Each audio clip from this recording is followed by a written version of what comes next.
Most people believe poverty is a lack of cash. It's not. Poverty is a biological state of being. If you took the wealthiest 1% of the world and stripped them of every penny, leaving them in a trailer park with nothing but the clothes on their back, within 5 years, they would be wealthy again. And if you took the bottom 20% and handed them a $50,000 check today, 92% of them would be back to their exact net worth by next Christmas. Why? Because of the financial thermostat. Your brain is literally programmed to spend back down to your level of comfort. Today, I'm going to show you the 5 psychological anchors that poor people buy that keep that thermostat locked at 0.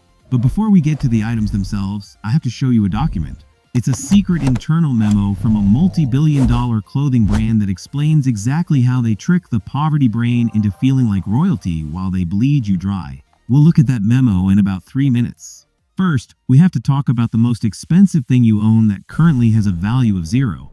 Item number 1, the brand name Shield.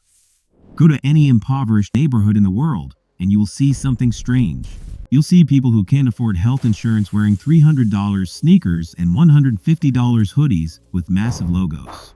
This is compensatory consumption. When someone feels a lack of power or status in real life, they buy a shield. They buy a logo to signal to the world, I am not as poor as I look. The tragedy? The people you are trying to impress, the truly wealthy, don't wear those brands. They wear quiet luxury. They buy for utility and fabric quality. But here's the hook. The brands you think are rich are actually subsidized by the poor. But why do you feel that physical itch to buy them? That's where that internal memo comes in. It talks about dopamine anchoring. But before I reveal the memo's contents, you need to look at your driveway. Because that's where the second anchor is. And this one isn't just taking your money, it's stealing your time. Item number 2, the new mid-tier sedan. The average car payment in America has crossed $700 a month. Over a 72-month loan, with interest, you are paying nearly $55,000 for a machine that will be worth $12,000 by the time you own it. Poor people buy cars based on the monthly payment. Wealthy people buy cars based on the total cost of ownership. When you buy a new car, you aren't buying transportation. You are buying a social signal on credit. Stop. Think about that. You are working 40 hours a week. If you make $25 an hour, you are spending the first 28 hours of every month just to sit in a leather seat on your way to the job that pays for the seat. You are a hamster in a very shiny, very fast wheel. Now, remember that internal memo I mentioned? It explains that humans have a social comparison trigger. We don't care what we have. We only care that we have more than our neighbor. The car companies know this. But there is something even more addictive than a new car. It's something you buy every single day, usually around 8 a.m., that is effectively a poverty subscription. And no, it's not just Starbucks. It's something much more sinister called convenience friction. Item number 3, delegated tasks. The modern economy is designed to remove friction. DoorDash, Uber, Instacart. Poor people pay for convenience they haven't earned. If you make $15 an hour and you pay $15 in delivery fees and tips to get a burger delivered, you just traded an hour of your life for a 10-minute meal. Wealthy people outsource tasks to save time to make more money. Poor people outsource tasks to avoid effort so they can consume more entertainment. This brings us to the most controversial point in this video. There is a specific item that 99% of people believe is a smart purchase. Your parents told you to buy it. Your bank wants you to buy it. But if you buy it too early, it is the absolute guarantee that you will never be a millionaire. I'm talking about the starter home. But wait, why would a home be a bad purchase? To understand that, we have to look at the opportunity cost equation. Item number 4, the illiquid asset. A house you live in is not an asset. An asset puts money in your pocket. A house takes it out. When you buy a starter home with a low down payment, the first 10 years of your payments are almost entirely interest. You are renting from the bank, but you're also responsible for the roof, the plumbing, and the taxes. The poverty trap here is geographic lock-in. When you buy that house, you lose the ability to move for a better job or a bigger opportunity. You have traded your mobility for a pile of bricks. The memo I mentioned earlier, the one from the clothing brand, it says that the key to keeping a consumer loyal is to make them feel settled. Once you have the house, the car, and the brand name clothes, you are locked in. You are now a reliable cog in the machine. But there is a 5th item.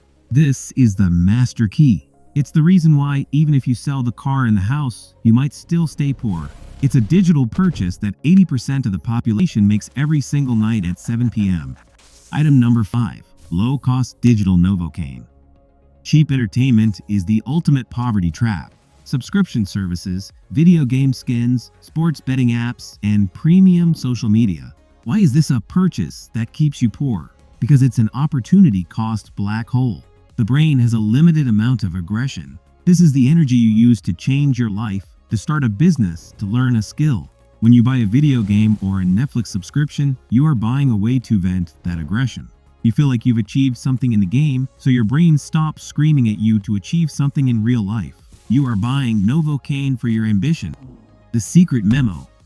I promise to show you why your brain is hardwired for this. The memo isn't just from one brand, it's the collective strategy of late-stage capitalism. It's called the hedonic treadmill. The strategy is simple: make the consumer believe that the next version of themselves is only one purchase away. If I buy this watch, I'll be the kind of man who is on time.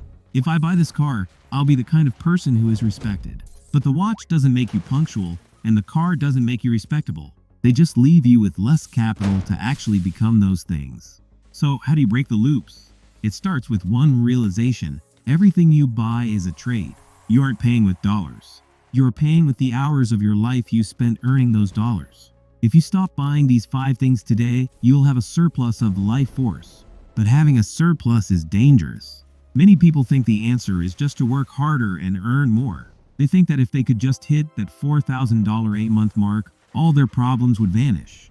But here's the terrifying truth. There are thousands of people earning exactly $4,000 a month right now who are just as broke as the person making minimum wage. They have a higher income, but their financial thermostat has simply adjusted their lifestyle to match it. They are trapped in a high-level version of the same game. If you are earning decent money, but your bank account is still empty every Friday morning, you aren't suffering from a lack of cash. You are suffering from a system failure. You are likely falling for the 3-bucket trap that keeps even high earners in a state of permanent panic. If you want to see the exact breakdown of why $4,000 a month isn't enough for most people and how to fix the invisible leaks in your budget before you lose another year of your life, you need to watch this video right here. I'll show you exactly where your money is disappearing.